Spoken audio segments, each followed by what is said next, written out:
Hi, my name is Ryan Lee. I'm 29 years old and I live in Dunwoody, Georgia. And I'm going to tell you a story that happened to me a couple years ago.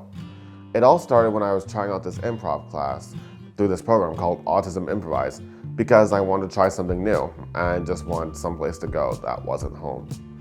So it was run by this woman named Sandy Bruce, whose grandson is also on the spectrum like me. And the class had 6 or 7 people. And Sandy really knew how to get the energy going in the class. And also, I met this guy on the spectrum named Steve, and we seemed to hit it off pretty well because we shared things in common, that we both like animals and we both like games. So he invited me to play Dungeons & Dragons, or D&D as they like to call it, at his house one weekend. So a couple weeks later, I went over to Steve's house for the weekend. And Steve's friend Dave was also there too. And we had a great time playing D&D.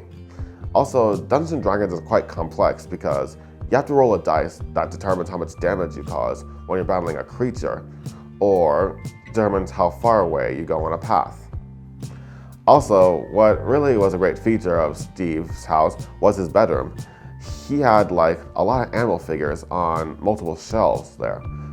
If you can say, it's like Noah's Ark exploded in there. Steve also has a pet tortoise and a pet gecko who he lets run around the house sometime. What also caught my attention was Steve's pictures that were from his prom years ago. He looked kind of different in them, darker, his hair straighter, or whatever. I told Steve that he kind of looked like an emo in those pictures.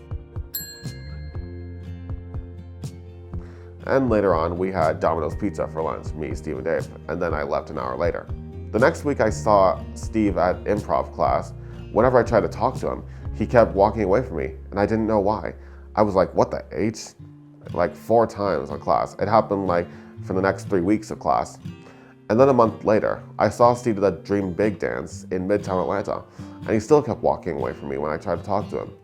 I emailed Steve's mom, and she said that Steve felt uncomfortable with questions I asked or things I said about his prom pictures while I was visiting that time. And she said not to take it personally because Steve's personality deals with this kind of stuff by just running away from it and not talking about it. But it still hurt my feelings really bad. And then later on, I heard from someone else that Steve didn't want to be friends with me ever again. And that hurt me to my core. Still, those feelings of rejection can hurt pretty bad. And you can say Steve rejected me really hard. So you can learn from this that those feelings of rejection can be so overwhelming, but I can get through them if I'm just honest with myself. So if anything like that happens again, which I really hope doesn't, but chances are it still might, I'll be okay. Because I'm lucky to have friends that I can talk to about it and confide in about it, and they can make me feel better. Thank you.